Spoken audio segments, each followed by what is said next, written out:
늘 말씀드리는 부분인데요.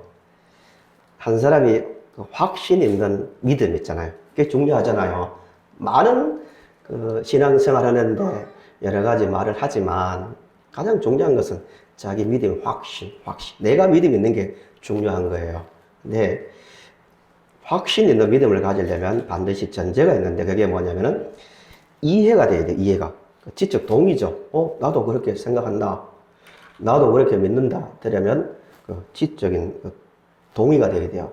근데 감사하게도 지적으로 이해를 하고, 그러니까 이해가 되어야 동의가 되니까 이해할 수 있는 충분한 근거를 주셨다는 게 중요한 거예요. 우리가 하나님을 믿고 살 수밖에 없는 충분한 근거를 성경이죠. 말씀으로 다 주셨어요. 근거 없이 그냥 일방적으로 믿으라 이러면 굉장히 이거는 말이 안 되는 거죠. 그런데 충분히 믿을 수 있는 근거를 주셨습니다. 그 믿음이 좋은 것 같지만 가장 믿음 없는 사람이 누구냐면은 믿을 근거에 대해서는 별로 관심이 없으면서 믿는다는 거예요. 맹신. 충분한 근거가 있는데 좀 전에 드린 말씀대로 충분한 믿음의 근거를 가지려면 말씀을 이해를 해야 된다는 거죠. 예수님께서 이 땅에 계실 때 가장 많은 시간을 보낸 부분이 뭐냐면 가르치셨다. 내용을 알아야 하나님이 계시는구나. 하나님 이름조차도 우리가 배웠으니까 아는 거 아니에요? 예수님 이름, 구원, 십자가, 부활, 이 모든 또 앞으로 있을 재림 듣고 아는 거예요. 이해가 그만큼 중요한데 오늘 본문 말씀이 비유잖아요. 비유를 드는 이유가 뭐냐면은 그 당시에 어떤 예수님께서 비유를 많이 드셨냐면은 누구나 그래 맞아 누구나 알 수 있고 동의할 수 있는 것을 예를 들어서 진리를 설명하는 거예요. 이해하려고요. 본문의 말씀도 비유인데 아마 성경에 나오는 비유 중에서 가장 유명한 비유 중에 하나일 거예요. 이 비유가 조금 단순한 것 같지만 한편으로 보면 굉장히 좀 복잡한 게 어떤 누구에게 중심을 두느냐에 따라서 제목이 달라질 정도로 이 비유가 좀 독특합니다. 소위 말하는 집 나간 둘째 아들에 두면은 탕자의 비유, 이렇게 제목을 담는다면 집을 나가서 나쁜 짓을 많이 했으니까 돌아왔죠. 또 집에서 성실하게 살았다고 자처한 첫째 아들에 두면은 집안의 탕자, 하나님의 사랑을 몰랐으니까요. 그리고 두 아들을 동시에 다 품은 아버지의 사랑을 말하면 아들을 사랑한 아버지의 비유, 여러 제목을 잡을 수 있는데요. 이 본문을 잘 이해하시려면 누구에게, 지금 비유를 누구에게 하고 있는가를 먼저 보셔야 돼요. 이게 1절, 2절에 나오거든요. 예수님께서 모든 죄인, 이렇게 합니다. 모든 세리와 죄인들이 말씀을 들으러 예수님께 나왔어요. 그리고 예수님은 평상시에 그들과 같이 식사도 하고 자주 어울렸거든요. 그 인격적 관계가 되니까 말씀을 들으러 나왔겠죠. 근데 문제가 거기에 바리새인과 서기관들도 함께 있었다는 거예요. 바리새인들은 누구냐면은 뜻 그대로 구별된 사람. 우리는 저들과 달라. 하나님의 율법을 지키고 그러므로 우리는 하나님의 자녀라는 어떤 자부심 있는 자들, 바리새인들. 서기관도 같은 그룹입니다. 성경을 보존하고 성경을 또 필사하는 종교 지도자 그룹이죠. 이들이 볼 때 예수님의 행동은 도저히 받아들일 수 없는 거예요. 그들의 관점에서 아니 하나님의 아들이 저런 죄인들하고 어울릴 수 있나? 말도 안 된다. 그래서 굉장히 불쾌하게 생각하고 있었어요. 본문에서는 수군거렸다고 하는데요. 그들에게 예수님께서 하신 말씀이에요. 누구에게요? 종교 지도자 그룹, 바리새인과 서기관들. 좀 더 말하면은 자칭 의인 되어 이미 하나님의 자녀 되었다는 자녀라는 자부심을 갖고 있는 그룹에게 하는 비유입니다. 그러니까 비유 내용을 요약할게요. 비유 내용에 요약하면 이런 내용입니다. 세 가지 비유가 나오는데 15장에 첫째가 잃은 양 비유, 잃었던 양을 찾아온 오는 비유. 두 번째는 드라크마, 이게 단지 은전이 아니라 그 당시에 결혼할 때 10드라크마를 보통 통상적으로 달아서 이제 상대에게 사랑의 증표를 주는 거예요. 하나만 빠져도 큰일 나는 거예요. 그걸 찾았다. 그 다음에 마지막에 나온 비유가 본문의 비유인데요. 어느 집에 아들이 둘이 있었는데 둘째가 불효자죠. 그 당시 기준으로 봐서는 더 나쁜 불효자죠. 그 아들이 아버지가 살아있는데 말입니다. 그 당시 문화로서는 있을 수 없는 거거든요. 유산 달라고요. 그래서 유산을 빼앗다시피 해서 가지고 먼 나라로 갔어요. 갔는데 거기서 허랑방탕 다 돈을 쓰고 마침 흉년이 와서 굶다가 안 되니까 돼지 치는 일을 하다가 지엄열매, 돼지가 먹는 것을 먹는 자리까지 떨어졌다는 거예요. 이 말을 듣는, 이 비유를 듣고 있는 서기관과 바리새인들은 어떻게 생각했을까요? 통쾌하다고. 싸다 싸. 저런 놈은 죽어야 돼. 어떻게 하나님의 그 백성이라는 놈이 다른 것도 아니고 유대인들은 돼지를 굉장히 부정적으로 여기거든요. 율법에 근거해서. 그러니까 돼지를 어떻게 칠 수 있고 어떻게 그 짓을 할 수 있나. 영혼까지 팔아먹은 놈이라고 박수를 쳤을 거예요. 속으로 아마 예수님께서 역시 우리 마음을 알아주는구나 하고 있는데 문제는 여기부터 발생하는 거예요. 여기부터.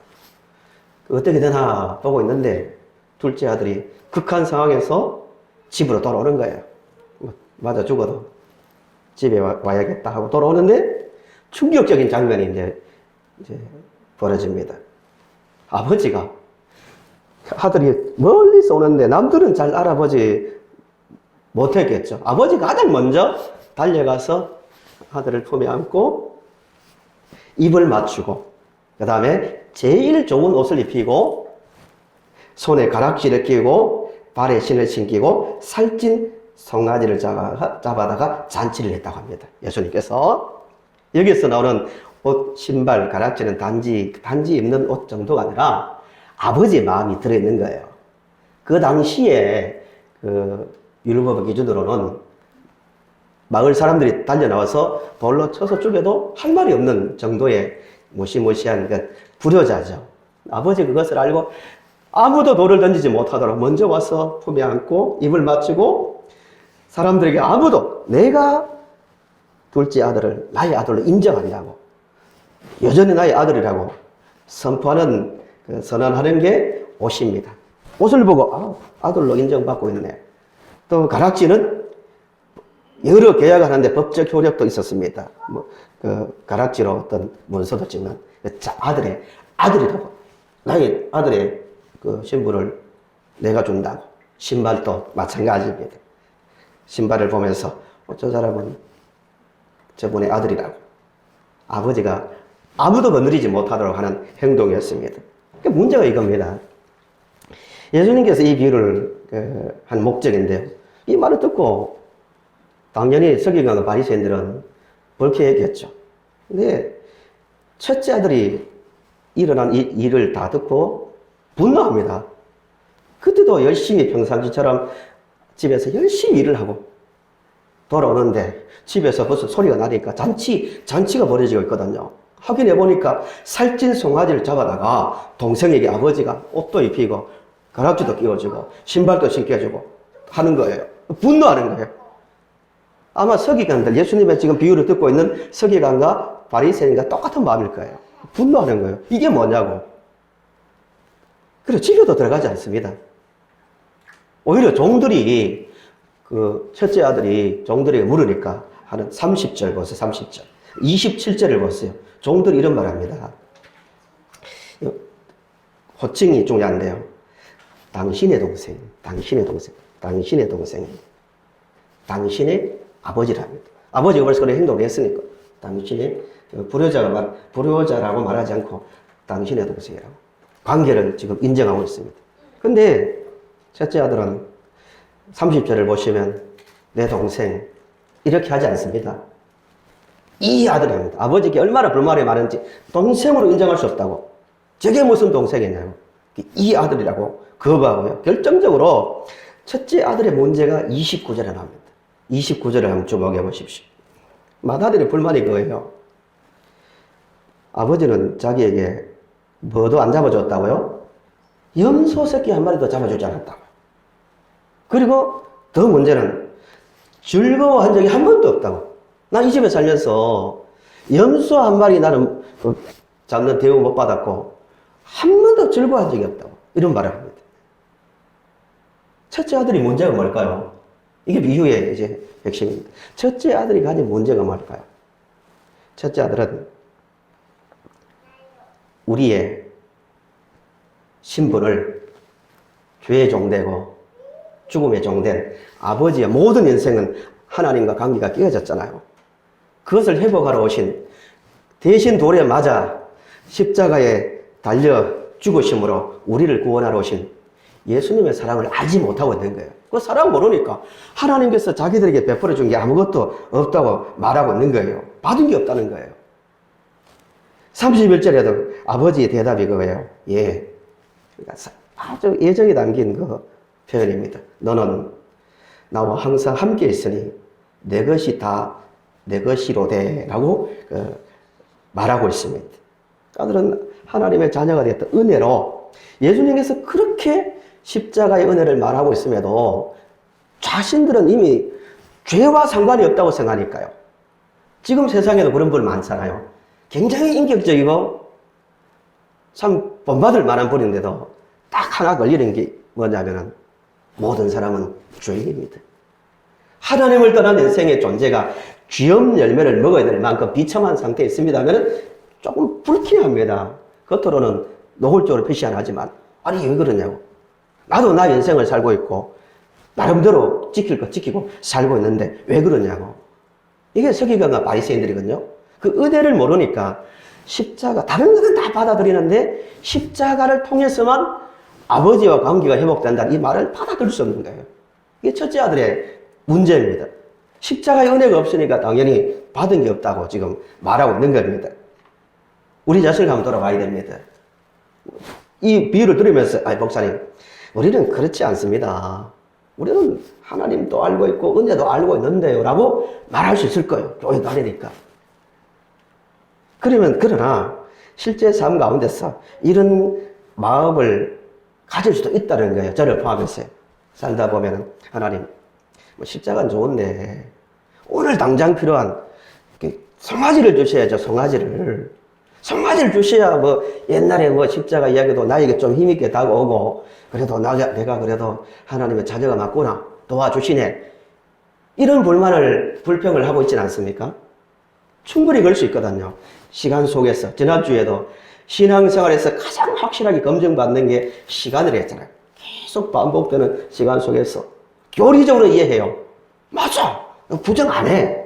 그러면서도 한편으로 돌아서서 내가 계속 변함없이 하나님을 섬기고 있고 열심히 살고 있는데 도대체 남들에게 잘 잡아주는 송아지는 안 잡아주고 염소 한 마리 더 주면 내가 더 힘있게 신앙생활을 하겠다라고 그렇지 않습니까? 천국 이야기, 미래 이야기지 그게 뭐 오늘 이야기냐고 시시하게 다가온다면 하나님 말씀을 아버지 되시는 하나님 앞에 우리는 깊이 서야 됩니다. 하나님 이렇게 말씀하실 거예요. 아들아, 집으로 들어가자. 풍성한 잔치가 있다. 베풀어 놓았다고. 예수 그리스도를 통하여 너희들이 이 땅에서도 지금 이 순간에도 세상에서 알 수 없는, 세상에서는 알 수 없고 누릴 수 없는 풍성한 것을 너에게 다 베풀어 놓았다. 의의 옷을 입혔고 너에게 어디든지 어디에 가더라도 평안을 누릴 수 있는 신발을 신겼고 나의 아들이라는 신분을 확인할 수 있는 가락지도 끼워 나왔다. 불평하지 말고 들어가자. 물론 본문에서 첫째 아들은 들어가지 않았죠. 아버지가 밖에 나와서 둘째 아들을 맞이할 때처럼 밖에 나와서 위로해주고 이해시키려 해도 들어가지 않는 그런 삶을 살고 있는지 우리는 돌아봐야 됩니다. 불평하는 아들에게, 우리에게 만약에 불평한다면 하나님은 이렇게 똑같이 말씀하실 거예요. 20절부터 25절에 나온 대로 내가 그때 그랬잖냐. 돼지 쥐염 열매를 먹어야 될 비참한 상황이 있을 때 너희들 다 품에 안았잖냐. 나는 다 주었다고. 무엇이 부족하냐고. 같이 들어가자라고 말씀하실 겁니다. 사도들도요, 신약의 복음서 뒤에 나오는 쭉 바울이나 베드로나 사도들의 그 겉면 있잖아요. 수많은 성도들이 세상에 지쳐있고, 특별히 그 에베소서를 보시면, 에베소나 그 베드로서를 보시면 성도들이 정말 어려웠잖아요. 아무리 지금 신앙생활이 어렵고 힘든다 하더라도 어쩌면 한편으로 보면 지금처럼 신앙생활 하기 쉬운 때가 됐습니까? 교회 가까이 있죠. 성경책 누구나 구할 수 있죠. 예배 드릴 수 있죠. 못하는 게 아무것도 없습니다. 근데 우리보다 훨씬 힘들었던 시대에 신앙생활을 했던 그 사도들의 겉면을 보면요. 에베소서 1장 18절에서 19절을 앞에 보십시오. 옥중에, 바울은 지금 옥중에 갇혀 있거든요. 우리는 쉽게 뭐 갇혀서 찬송했다 하지만 우리가 갇혀보세요. 그때 지금보다 훨씬 인권이 떨어져 있고 로마의 지배하에서 자기 잘못한 것도 없는데 에베소 감옥에 갇혀 있거든요. 1차 투옥 때입니다. 그 밖에 있는 성도들도 힘든다는 걸 아니까 바울이 위로하는데, 위로의 첫 번째 에베소서 1장 3절에 나올 거예요. 뭘 시작하냐면 찬송하리로다. 찬송하리로다. 한번 따라 하실까요? 찬송하리로다. 감옥에서 이게 속에서 솟아나는 거예요. 말은 하고 싶은 말이 있을 거 아니에요. 목사님, 저도 성도들이 시험 당할 때 무슨 말을 해야 위로받을까? 내가 어떤 말을 해야 정말 저들이 영혼이 회복될까? 바울이 생각한 말 중에 하나가 본론의 시작이 찬송합시다. 우리 찬송합시다. 이 말이거든요. 왜 그런 말을 했을까요? 그러면서 뒤에 18절, 19절에 이렇게 나옵니다. 너희 마음의 눈을 밝히사. 육신의 눈이 아니라 조금 더 은혜의 눈을 가지고 우리에게 베풀어 주신 하나님을 바라보라. 이런 이야기죠. 그의 부르심의 소망이 무엇이며, 그러니까 우리가 가진 소망이 얼마나 좋은 것인지 알기를 원한다 이거예요. 감옥 속에서 밖에 있는 성도들에게. 그 기업의 영광의 풍성함이 무엇이며 그의 힘의 위력으로 역사하심을 따라 믿는 우리에게 베푸신 능력의 크심이 어떤 것을 너희로 알기를 구하노라 라고 말합니다. 이미 예수 잘 믿고 있는 성도들이 그런 말이거든요. 이 말을 요약하면 그거예요. 하나님의 자녀가 되었다는 것이 얼마나 큰 소망을 이미 소유하고 있는 것이고, 우리에게 베푸신 능력, 자녀의 권세 아닙니까? 하나님의 자녀된 권세가 얼마나 큰지를 알기를 원하노라. 나 혼자만 안다는 게 아니라 당신들도 이미 믿고 있는 성도들에게 알기를 원하노라고 건면하고 있습니다. 베드로도 똑같거든요. 베드로전서 1장 3절에 이렇게 말합니다. 우리 주 예수 그리스도의 아버지 하나님을 뭐하리로다? 찬송하리로다. 똑같은 말하거든요. 그의 많으신 긍휼대로 예수 그리스도를 죽은 자 가운데서 부활하게 하심으로 말미암아 우리를 거듭나게 하사 무슨 소망이 있게 하시며요? 산소망. 이 말을 바꾸면 세상 사람들은 좀 극단적으로 들릴지 모르지만 죽은 소망 아닙니까? 썩어질 소망 아닙니까? 우리는 어떤 환경, 어떤 인생의 경험 가운데서도 살아있는 소망, 하늘의 소망이죠. 하나님께서 우리와 함께 하신다는 소망이죠. 자녀의 소망이죠. 그걸 가지고 있으니까요. 뭐 하라고요? 찬송하리로다라고 말합니다. 뒤에 3장에서 이렇게 말합니다. 이런 거면에 나와요. 너희 속에 있는 소망에 관한 이유를 묻는 자에게는 대답할 것을 항상 준비해야 돼. 베드로가 이런 말, 인간적으로 보면 이렇게 건면해야 되는 거 아니에요? 성도님들, 어려운 시대에 태어나서 예수 믿는다고 너무 고생 많습니다. 믿음 때문에 다 흩어졌고 재산을 다 뺏겼는데요. 참 힘들죠. 조금만 참읍시다. 이게 맞지 않나요? 인간적으로? 참 힘든 거 누가 알겠습니까? 그래도 신앙이 중요하니까 믿음 빼앗기면 안 되죠. 그렇게 말하지 않아요. 항상 사도들 가면은 그들과 우리를 비교해 보십시오. 그들이 우리를 부러워할 만한 도대체 당신들은 뭐가 있기에 그렇게 어떤 소망 때문에 그렇게 기뻐합니까? 이 소망에 관한 이유를 묻는다는 거예요. 그 베드로 입장에서는 그게 당연하다는 거예요. 우리 자신을 그런 점에서 한번 돌아봐야 돼요. 이 시대에 세상이 어떻다가 아니라 세상이 우리 교회를 보고 크게는 또 우리 이 시대 기독교인들을 보고 야, 당신들은 뭐 때문에 그렇게 큰 소망을 가지고 찬송하며 우리말로 하면 기뻐하고 세상에 욕심도 되지 않고 정직하게 바르게 살 수 있습니까? 묻는다는 거예요. 그런 질문을 받아야 됩니다. 참 어떻게 보면 저를 포함해서 모두 도전이 되는 말씀이죠. 목사 당신은 그런 환경에서도 그래도 저 환경 어려운 거 없습니다. 좋습니다.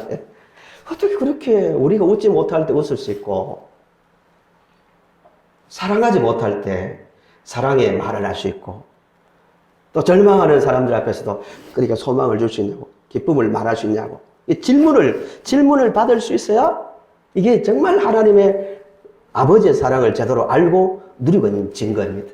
우리 모든 성도님들이 아버지의 사랑을 깨닫고 더 깊이 누리며 많은 사람들에게 나도 당신처럼 살고 싶다고 당신의 그 가진 소망을 가지고 싶다는 질문을 받을 수 있기를 간절히 바랍니다. 아버지 권면이 그 전에 본문이 의도적으로 이렇게 기록자가 15장에서 비유를 맺고 있거든요. 물론 예수님께서 말씀하신 내용을 그대로 옮겼지만 첫째 아들이 아버지가 아들아 너도 같이 들어가서 너 동생이 왔지 않냐 조금 지금 풀면은 이것보다 기쁜 일이 어딨냐 너 내 아들이다고 예수님 당시로 말하면 내가 너희들을 구원하러 이 땅에 왔다고 십자가 지러 왔다고 잔치에 들어오라고 이 기쁨에 아들이 그 말을 듣고 집으로 들어갔는지 들어가지 않았는지는 의도적으로 예수님께서 말씀하지 않았어요. 들어갔을까요? 안 들어갔을까요? 왜 그럴까요? 생각해보라고. 초대하는 거죠. 오늘 우리에게도 깊이 생각해봐라. 과연 현재의 자리에서 너희들이 32절 끝부분이 그렇게 나오거든요. 이 내 동생은 죽었다가 살아났으며 내가 잃었다가 얻었기로 우리가 즐거워하고 기뻐하는 것이 마땅하다, 당연하다라고 말하고 있는데요. 정말 그런 기쁨에 참여하고 있는지를 돌아봐야 됩니다. 1차적으로 교회 안입니다. 교회 안에서. 우리 교회 모습이 되어야 되거든요. 정말 이미 구원받은 그 공동체 아닙니까?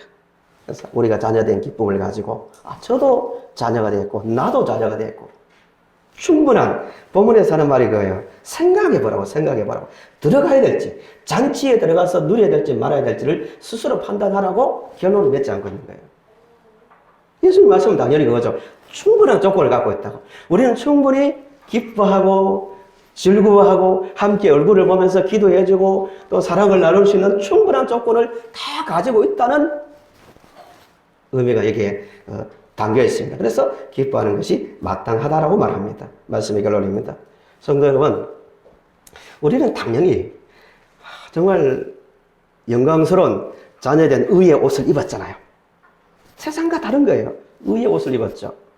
어디에서 서든지 어디의 자리에 떨어지더라도 평안의 신발, 자녀된 하나님의 그 자녀의 신발을 신고 있고 그 권세를 사탄의 권세, 죽음의 권세, 죄의 권세를 꺾어낼 수 있는 큰 소리, 어느 정도가 감히 영적 존재에 대해서 큰 소리 칠 수 있습니까? 달랬으면 달랬지. 자녀라고 두렵지 않잖아요. 이 어마어마한 권세를 가지고 있잖아요. 그 권세를 받은 공동체의 모습이 어떻게 되는가를 한 번만 보시고 말씀을 마칩니다. 세상 변해도 우리가 조금 잘못하면 세상이 어땠어? 시대가 어땠어? 저도 한 번씩 그런 말 하거든요. 근데 이게 정말 믿음의 태도는 아니에요. 우리는 세상을 바꿔줘야 되고 그들을 이끌어줘야 되고 또 기도해야 될 대상이지 비판의 대상은 아니잖아요.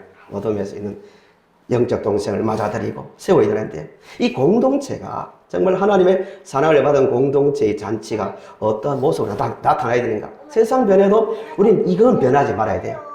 이 교회의 모습. 우리 교회가 반드시 지켜야 될까? 깊이 이 모습을 간직해야 될 게 뭐냐면은 사도행전 9장을 잠시 보시면 잘 나타나 있습니다. 그냥 일방적으로 설명해 드리겠습니다. 사도행전 9장을 보시면 사도 바울이 변화되는 장면이죠. 본문에 사울이라죠. 거기서는 사울이 예수 믿는 사람들을 잡으러 다메섹, 지금의 다마스커스입니다. 아주 중요한 시리아의 그 도시인데요. 거기에서 가다가 강력한 빛을 봤습니다. 태양빛보다 비교 안 되는 영적 빛이죠. 눈이 멀었습니다. 꼬꾸라졌습니다. 그런데 사도행전을 보시면 사울이 스데반을 죽이고 살기가 등등하여 여전히 이 선입견이 그만큼 무서운 거예요. 그 순간에도 자기가 바른 판단을 하고 있다 할 때 빛을 받아 꼬꾸라졌을 때 이제 교회로 들어오죠. 이제 교회의 일원이 데려가는데 아나니아와 삽비라 같은 그건 5장에 사도행전 5장이고 9장에 나오는 아나니아는 다른 사람이에요. 거룩한 사람인데 바나바 같은 사람이 성령께서 우리 사울을 받아들여라 공동체로 할 때 처음에는 놀라서 거부합니다. 불과 며칠 전에 스데반을 죽였고 성도들을 핍박했던 악한 자입니다. 그러다가 성령에 의해서 뭐라고 말하냐면 입에 소칭이 어떻게 나오냐면 9장에 사울을 만나러 가서 사울이 꼬꾸라져 있을 때 형제 사울아 이렇게 합니다. 한번 따라 하실까요? 형제 사울아. 아무리 믿음 좋아도요, 어떤 계기로 미움의 어떤 사건이나 이런 경험하면 잘못 여는 게 사람이거든요. 근데 형제나 다름없는 스데반을 죽이고 또 어쩌면 자기들도 사울 때문에 모든 것을 빼앗기고 흩어져 있는데 그 당사자를 보고 형제 사울아, 형제로 받아들입니다. 그리고 그 뒤에 많은 사람들이 사울을 의심하고 받아들이지 않았지만 9장 후반부에 보시면 많은 성도들이 이렇게 합니다. 형제들이 사울을 자기 목숨 거는 일이거든요. 사울을 도와주기 위해서 피신시킵니다. 그 마음이 어디에서 나오는 거예요? 우리 교회에 변하지 않는 우리의 모습이 되어야 되거든요. 이 기독교의 힘입니다. 교회의 힘은 다른 데서 나오는 게 아니라 진실한 그 사랑. 하나님의 사랑이 아니면 저렇게 할 수 없다는 변하지 않는 모습이 교회의 모습으로 남아 있어야 됩니다. 하나님의 사랑을 받았기 때문입니다. 우리의 모습이거든요. 바나바나 아나니아도 이게 우리의 모습 아닌가? 은혜로 구원받았다. 일방적인 은혜로 구원받았다. 그 은혜 때문에 형제여 나오는 거예요. 우리도 하나님의 사랑을 받은 자로서 이 동생, 저기 있는 다른 단체에 있는 교회 성도가 아니라 한 가족으로서 진실로 가슴에 품고 사랑하며 기도하는, 그래서 서로가 세워져가는 형제로 알아가는 아름다운 공동체가 되어져가는 우리가 되기를 간절히 바랍니다.